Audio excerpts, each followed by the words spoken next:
Assalamualaikum teman-teman, perkenalkan nama saya Putri Sofianita Winarno, mahasiswa gizi dari Universitas Profesor Dr. Hamka. Ingin melakukan kegiatan penyuluhan, yaitu edukasi kepada salah satu pasien yang terdiagnosa medis penyakit jantung koroner atau PJK. Edukasi ini tentang ayo mengenal apa itu penyakit jantung koroner atau PJK.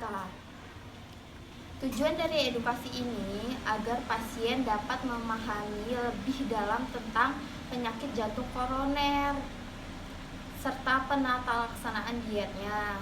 Edukasi ini menggunakan media, poster, dan metode ceramah dan diskusi tanya jawab.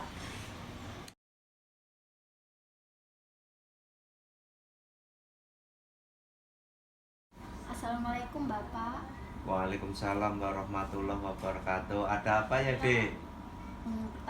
Pertama-tama saya perkenalan dulu, nama saya Putri Sofia dari mahasiswa gizi. Di sini saya ingin mengedukasi Bapak tentang apa itu penyakit jantung koroner. Nah, di sini saya ingin menjelaskan apa itu penyakit jantung koroner, faktor penyebabnya, tanda dan gejalanya, dan juga pencegahannya serta tata laksana diet makanan yang diperbolehkan dan tidak diperbolehkan. Ya. Bapak bisa perkenalan dulu. Ya, nama saya Bapak Sunarno, bertempat tinggal di Jalan Jiban, RT 0401 nomor 19, Grogol Selatan, Kebayoran Lama. Oke, kita mulai edukasinya. Saya mulai dari apa itu PJK. Bapak bisa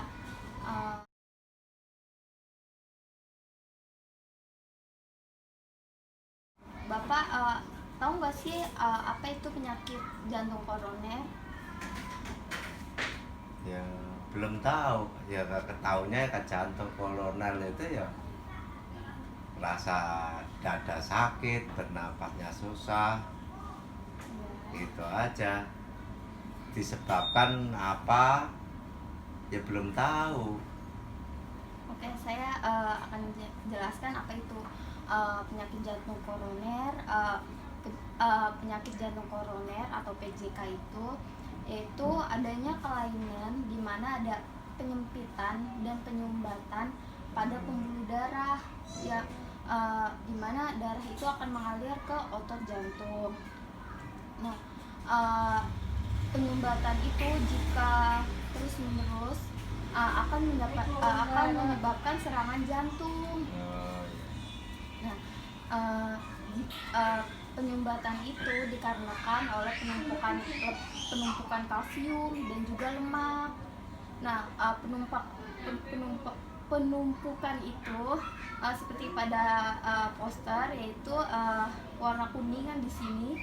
Itu tuh disebut itu tuh lemak yang disebut aterosklerosis. Nah, seperti itu Pak. Itu penjelasan penyakit jantung koroner. Coba Bapak bisa mengulang apa itu penyakit jantung koroner? Jantung koroner itu ada penyempitan pada pembuluh darah yang disebabkan oleh penumpukan kalsium atau lemak. Iya, betul. Ya. Terus itu masalah itu disebabkan itu dari makanan itu yang paling membahayakan saluran apa apa itu yang makanan apa yang membahayakan pada penyempitan pembuluh darah itu? Itu biasa makanan gorengan, seperti gorengan yang mengandung lemak. Oh, goreng. Maksudnya gimana gorengan? Kalau kita kan kalau gorengan sendiri gimana itu kalau istilah ya emang ya bener sih kalau gorengan kalau yang kemungkinan di pinggir jalan itu kan asal-asal minyak kan gitu. Apa boleh kita itu apa seluruh gorengan apa yang gorengan yang tertentu doang maksudnya? Ya gorengan yang di pinggir jalan yang nggak tahu itu minyaknya minyak apa, minyak baik apa, misalnya minyak jelantah kan itu minyak yang udah dipakai Yang terus sisaan ngulang-ngulang. Iya, ada apa ini ya, bener ada iya bukan penyakit. hanya dari yang minyak saja. Selain itu apalagi Itu bisa makanan bersantan, itu bisa dikurangi, makanan berlemak bersantan seperti itu. Eh, itu ntar saya jelasinnya di tata laksana diet. gitu ya. Nah sekarang kita ke faktor penyebabnya. Nah faktor penyebabnya itu ada dua, faktor yang dapat diubah dan faktor yang tidak dapat diubah. Faktor yang dapat diubah itu ada hipertensi, yaitu tekanan darah yang terus meningkat. Itu akan mengacu fungsi endotel. Endotel itu tuh yang mengawali proses pembentukannya kerak yang dapat mempersempit pembuluh darah. Jadi kalau misalnya fungsi endotel yang di dalam pembuluh darah itu fungsi endotel itu yang lapisan pembuluh darah. Ya. Nah kalau misalnya fungsinya itu tuh disfungsi kayak rusak gitu, dia tuh akan mempersempit itu akan membentuk kerak di pembuluh darah.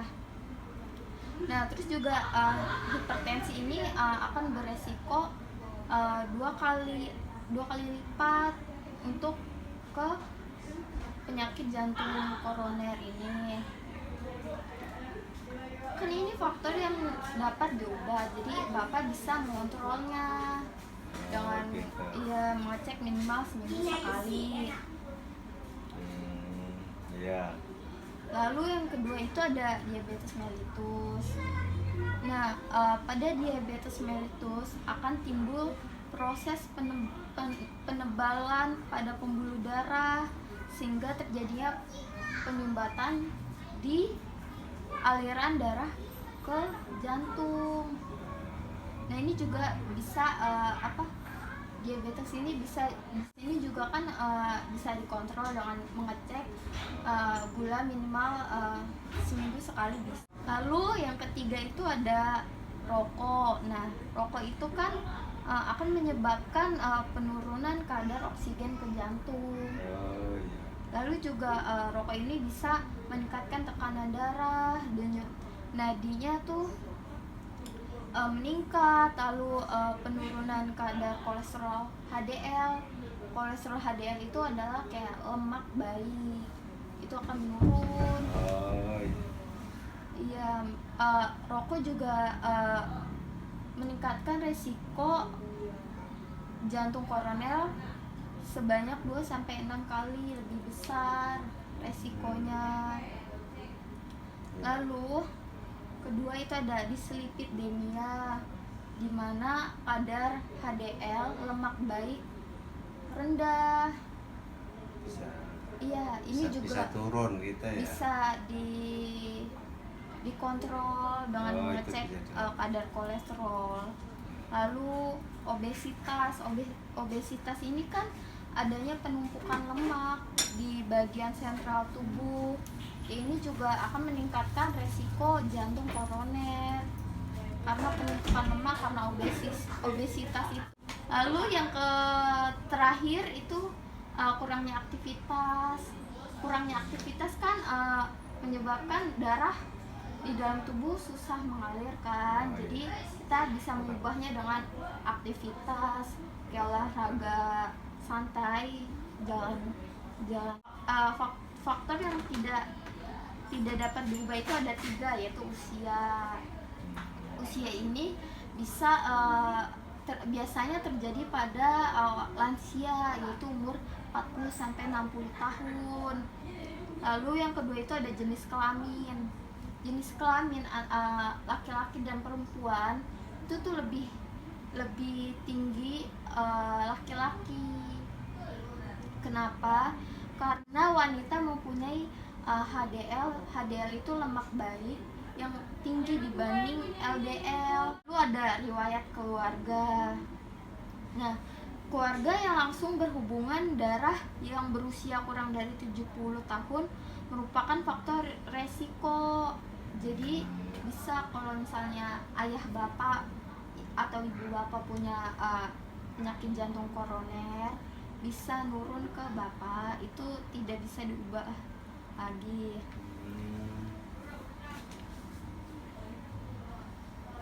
Lalu gejala apa sih yang bapak rasain tuh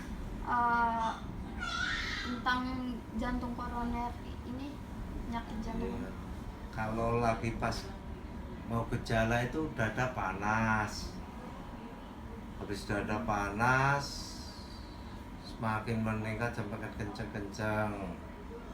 Nah, setelah itu bisa dari kita pikiran, terus ketiga itu tergesa-gesa, buru-buru. Nah itu cepet banget, itu dada cepet panas, napasnya bisa pendek gitu. Terus kalau kalau sama kecapean itu yang keempat, itu kecapean itu mudah banget dada sakit. Rasanya awalnya cuman panas gitu doang, semakin nyesek, lama-lama semakin nyesek kalau kita nggak istirahat sebentar gitu. Iya, di sini cari tahu gejala klinis itu mirip banget seperti apa yang bapak rasain, seperti sesak napas, nyeri dada, jantung berdebar-debar, dan juga kayak mudah kelelahan kan. Iya. Seperti itu gejalanya. Karena bapak sudah menderita penyakit jantung, bapak bisa mengontrolnya dengan berat badan normal. Apakah bapak berat badannya sudah normal? Ya. Kadang normal, kadang enggak, tergantung Ya kita. bapak harus mengontrolnya. Lalu ada konsumsi serat setiap hari, jangan lupa sayur, buah, karena itu seratnya tinggi. Oh iya. Lalu kadar gula darah normal, tekanan darah normal, lalu kadar lipid dalam darah normal. Bapak harus mengeceknya atau mengontrolnya minimal seminggu sekali, seperti itu. Lalu ada penata laksanaan diet jantungnya, yaitu pertama, batasi penggunaan garam jika bapak mempunyai hipertensi. Bapak boleh membatasinya jika bapak tidak ada hipertensi, buat jaga agar tetap normal tekanan darahnya. Lalu batasi karbohidrat sederhana seperti nasi, roti, bihun, mie, dan makanan yang terbuat dari bahan dasarnya tepung-tepungan. Lalu yang ketiga itu gunakan sumber protein rendah lemak seperti ikan, tahu, tempe, ayam yang tanpa kulit, lalu telur. Lalu yang keempat itu hindari sayur yang mengandung gas seperti kol, lobak, dan nangka muda. Nah, kalau misalnya bapak ingin bikin sop ayam, itu bapak bisa menghilangkan atau membatasi kol itu. Lalu yang kelima itu ada pilihlah bumbu yang tidak merangsang seperti bumbu yang pekat, yang pedas, yang asam, karena itu dapat merangsang. Akan dada bapak akan kayak sesek gitu kan pasti. Ya saya kalau makan sambal emang kalau kepedesan mudah sakit, mudah cepat terangsang sakit dada, sekitar itu cepat panas. Iya. Lalu yang hindari mengkonsumsi kopi dan alkohol. Ini Bapak sehari Wah, konsumsi kopi berapa kali nih? ya bisa kadang-kadang 2 kali, kadang-kadang sekali, kadang-kadang bisa lebih 2 kali. Tergantung ya, kita itu nggak tahu ya, Bang. Ya, Wah, kan itu. mulai Itu sekarang, iya mulai sekarang Bapak harus batasi seminggu bisa sekali aja atau 2 kali. Jangan terus-terusan, itu karena juga bahaya kan. Lalu yang ketujuh itu adalah semua buah boleh, tetapi Bapak bisa membatasi konsumsi buah seperti durian, nangka masak, dan juga alpukat. Itu yang harus dibatasi, 3 buah itu. hmm, Iya, alpukat, alpukat, nangka masak, masak, nangka masak, durian. durian. Ya, lalu hindari makanan berlemak seperti gorengan. Lalu dan masakan yang bersantan itu akan menimbulkan penumpukan di pembuluh darah. Nah, seperti itu. Uh, ini pemaparan materi edukasi yang saya berikan. Kurang lebihnya mohon maaf. Apakah ada pertanyaan yang ingin Bapak sampaikan?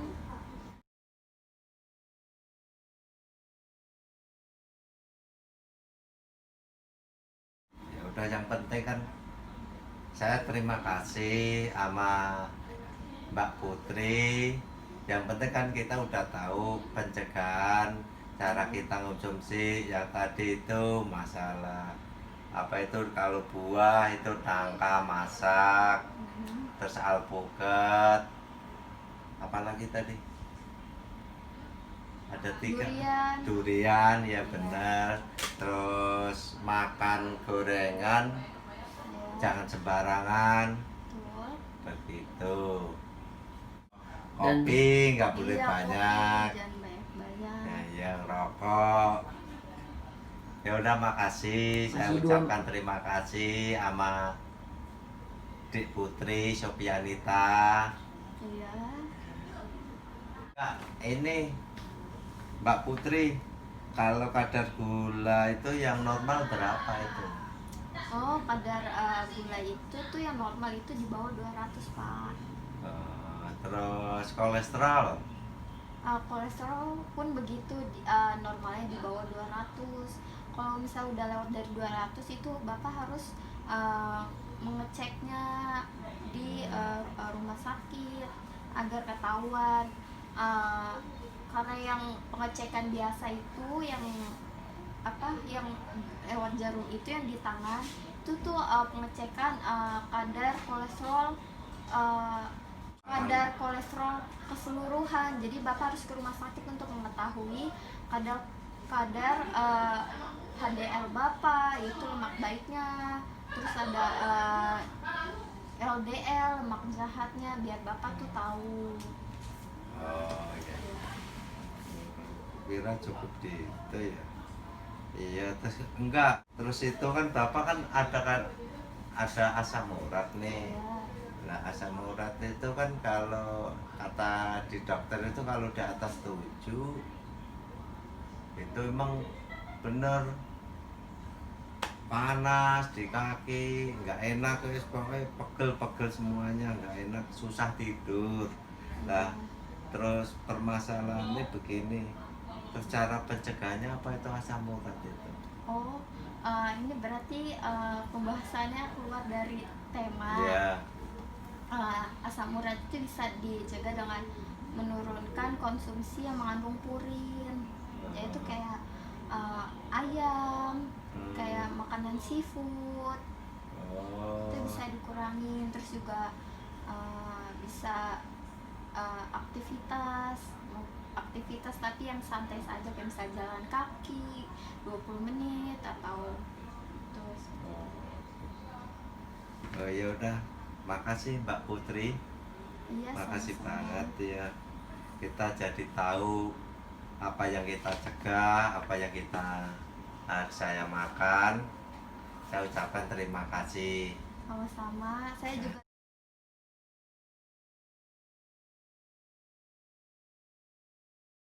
Bapak saya juga terima kasih untuk waktu yang telah diberikan. Mohon maaf jika mengambil waktu Bapak. Jika saya ada kesalahan kata atau apa, dimaafkan. Sekian, terima kasih. Wassalamualaikum warahmatullahi wabarakatuh. Waalaikumsalam warahmatullahi wabarakatuh. Terima kasih teman-teman yang sudah menonton video ini. Kurang lebihnya mohon maaf. Semoga video ini bermanfaat dan dapat diterapkan di kehidupan sehari-hari. Terima kasih. Wassalamualaikum warahmatullahi wabarakatuh.